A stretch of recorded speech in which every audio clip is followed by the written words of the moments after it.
مصطفیٰ کو دیکھنے والے صحابہ جو آنکھیں بھی چمکایا نہیں کرتے، یہ پلکوں کو جھپکتے نہیں، کیوں جی؟ کہا صورت مصطفیٰ میں حضور کا فرمان ہے من رانی فقط را لاکھ، حضور فرماتے ہیں جس نے مجھے دیکھا اس نے اللہ کو دیکھ لیا۔ سبحان اللہ۔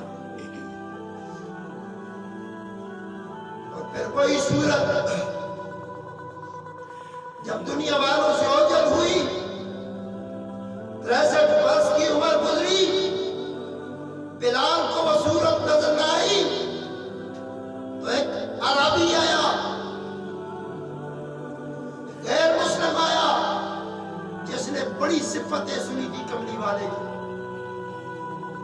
آ کے پھر وہ حسن کا چہرہ دیکھ کے کہنے لگا ہو نہ ہو یہ وہی محمد ہے جس کی میں صفتیں سن کے آیا ہوں۔ سبحان اللہ۔ صاحبہ رضی علی وقار سارا گھرانہ ادب والا، مگر امام 8-10 ہزار روپے کا امام نہیں ہوتا، بڑی کم قیمت لگائی ہے آپ نے امام کی۔ مولوی صاحب کہہ سکتے ہیں، مولانا صاحب کہہ سکتے ہیں، مفتی صاحب کہہ دیں،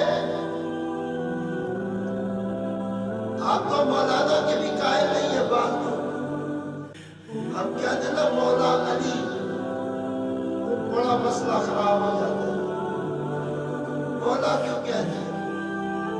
اور جو کہنے والا ہوتا ہے نا یہ مولا کیوں کہہ دیا، وہ خود اپنے گھر کی جو تختی ہے نا اس نے باہر دکھایا ہوتا ہے بڑا بڑا مولانا فلانا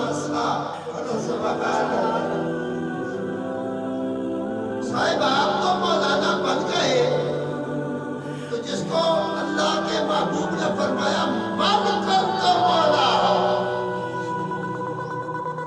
اور من سیانے سمجھدار من کن تو مولا ہو، جتا میں مولا خدا علی مولا پر سبحان اللہ۔ صاحبہ رضی علی وقار قرآن کہتا ہے من ازواجنا و ذریتنا، بیویوں کا بھی اولاد کا بھی کہا کہ آنکھوں کی ٹھنڈک ہو،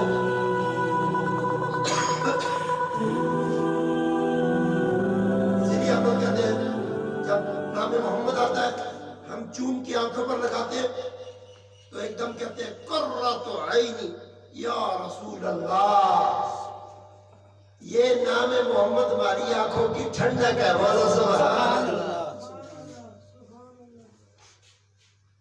من ازواجنا و ذریتنا قرۃ اعین وجعلنا للمتقین اماما۔ اب نیک ازواج چاہیے، اچھی اولاد چاہیے، تو دونوں کی ڈیمانڈ اچھا امام ہے۔ بولو سبحان اللہ۔ جب امام اچھا ہوگا تو تعلیم اچھی ہوگی، پھر نماز قائم ہوگی، پڑھی نہیں جائے گی،